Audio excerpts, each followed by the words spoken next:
হিন্দুদের পালিয়ে আসা দৃশ্য ভিডিও টুইট করে চরম হুঁশিয়ারি প্রাক্তন সাংসদের। বিহার ঝাড়খণ্ড থেকে হিন্দুদের নিয়ে ঢুকলে একদিকে মুর্শিদাবাদ খালি করে দেওয়ার হুঙ্কার প্রাক্তন সাংসদ অর্জুন সিংয়ের। রবিবার প্রাক্তন সাংসদ অর্জুন সিং ধুলিয়ান থেকে নৌকা করে মালদায় পালিয়ে আসার ভিডিও টুইট করে চরম হুঁশিয়ারি দিলেন প্রাক্তন সাংসদ অর্জুন সিং।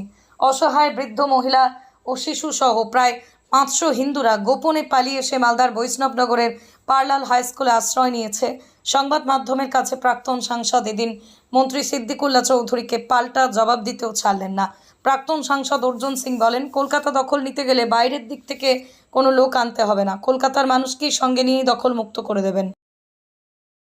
টুইট করেছি, আপনি দেখেছেন যেভাবে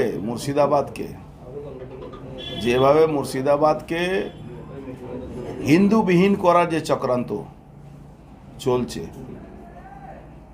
যেভাবে পুলিশকে সঙ্গে নিয়ে দুজনকে কুপিয়ে খুন করে দেওয়া হয়েছে। 4 ঘন্টা পরে পুলিশ গেছে ওখানে, আর পুলিশ কর্তারা বড় বড় লম্বা লম্বা কথা বলছে। হিন্দু পরিবার সনাতনী মেয়েরা বাচ্চারা নৌকা পার করে মালদা দিকে পলায়ন করছে, মুর্শিদাবাদ থেকে পলায়ন করছে। আপনি আরও একটা আমার কাছে ভিডিও এসছে, সেটাও আমি টুইট করছি। তো যেখানে মমতা ব্যানার্জি আজকে 15 দিন ধরে একটা কথা বলতেন যে রামনবমীতে দাঙ্গা করবে, হিন্দুরা সনাতনীরা দাঙ্গা করবে, ঈদের নামাজের দিন রেড রোডে দাঁড়িয়ে উনি বলেছেন হিন্দু ধর্ম গন্দা ধর্ম। উনি যদি এখন হিন্দু সাজার চেষ্টা করছেন, অথচ উনি হিন্দু নয়।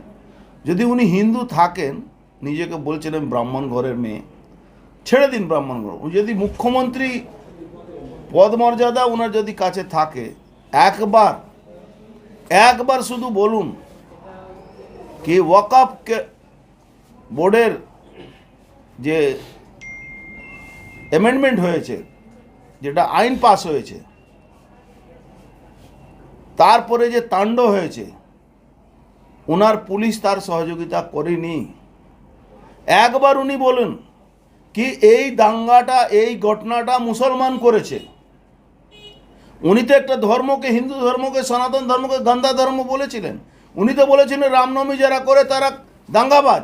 আজকে উনি বলুন কি উনার এই মুসলমানরা দাঙ্গা করেছে ওখানে শমশেরগঞ্জে। এখন উনি বলছেন দুই পক্ষকে, আমি বলছি দুই পক্ষ ওখানে দাঙ্গা করেছে। লজ্জা হয় না? ডাকাতের দল করেন উনি।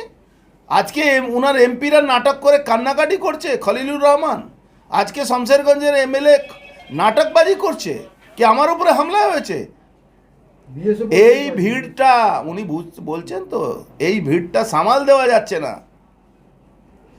যেদিন বিহার আর ইউপি থেকে, বিহার আর ঝাড়খণ্ড থেকে হিন্দুদেরকে নিয়ে ওখানে আমরা ঢুকবো, একদিনে খালি করে দেব মুর্শিদাবাদ মালদাকে, একদিনে খালি করে দেব। সেটা আমরা বুঝিয়ে দেব। গোপাল মুখার্জি এখনো মরেনি। বাংলা বাইরে থেকে লোক এনে কলকাতাকে মুক্ত করাতে হবে না, আমরা নিজে করিয়ে দেব ওখানে কলকাতার লোককে সঙ্গে নিয়ে। মমতা ব্যানার্জি খেলা করছেন, অভিষেক ব্যানার্জি ওখানে লম্বা লম্বা ভাষণ দিচ্ছেন, সংস্কৃতি আর কুষ্টি কথা বলছেন, কৃষ্টি কথা বলছেন। বাংলা সংস্কৃতি রয়ে গেছে। বাংলা সংস্কৃতিকে নষ্ট করা যদি মূল কেউ থাকে, তার নাম মমতা ব্যানার্জি। একটা জিহাদিদেরকে এক্সটেন্ডেড বাংলাদেশের প্রধানমন্ত্রী হওয়ার স্বপ্ন দেখছেন উনি জীবনে এটা পারবেন না। নিশ্চিত থাকুন, কোন জেলায় পুরো সর্বনাশ করে দিয়েছে মমতা ব্যানার্জি। 9টা বর্ডার এলাকায় আগামী দিন এরকম ভয়ঙ্কর পরিস্থিতি আরও ভয়ঙ্কর হবে। আমি সনাতনীদেরকে বলবো সবাই তার পাশে দাঁড়ান। যত ওখানে হিন্দুদের উপরে পলায়ন হচ্ছে তাদের পাশে দাঁড়াতে হবে।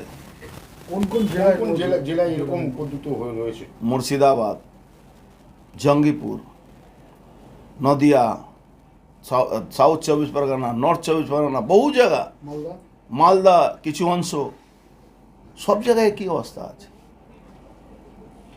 পুরো বর্ডার এলাকাটাকে তছনছ করে দেওয়া হয়েছে। কালকে বিএসএফও রক্ষা পায়নি, বিএসএফকে ঢিল ছোড়া। আমি বুঝতে পারছি না, বিএসএফ হাতে চুড়ি পড়েছে? বিএসএফ কি হাতে চুড়ি পড়েছে? বিএসএফ লাঠি দিয়ে উপর থেকে পাথর নামাচ্ছে, পিটিয়ে পাথর নামাতে হবে। মানুষকে রক্ষা করার জন্য দায়িত্ব দিয়েছে বর্ডার সিকিউরিটি ফোর্স। এই বর্ডার এলাকা আছে, 50 কিলোমিটার তোমার এখতিয়ার আছে, সেটা পালন করা দরকার আছে। হিন্দুরা মরলে মমতা ব্যানার্জি খুশি হবে, উনি নিজেকে হিন্দু বলেন, নিজেকে সনাতনী বলেন, উনি সনাতনী হতেই পারেন না। একটা মুখ্যমন্ত্রী সংবিধানের শপথ নিয়ে সনাতনী হিন্দুদের উপরে ডোজার চালাচ্ছেন, রোড রোলার চালাচ্ছেন, এটা সবাই বাংলার মানুষ দেখছে। রাজ্যপালের ভূমিকা কি? রাজ্যপালের সীমান্ত এখন রাজ্যপালের ভূমিকা আমি তো কোথাও দেখতে পাচ্ছি না। লিডার অফ অপোজিশন কোর্টে গেছিলেন, কোর্ট থেকে পারমিশন হয়েছে, আমি থ্যাঙ্কস টু হাইকোর্ট, তারা সংজ্ঞান নিয়েছে, অর্ডার করেছে, কিন্তু আরও কড়াভাবে একটা অর্ডার দরকার আছে, যেখানে যেই উপদ্রব করবে শ্যুট অ্যান্ড সাইটের অর্ডার করে দিন, 1 দিন লাগবে।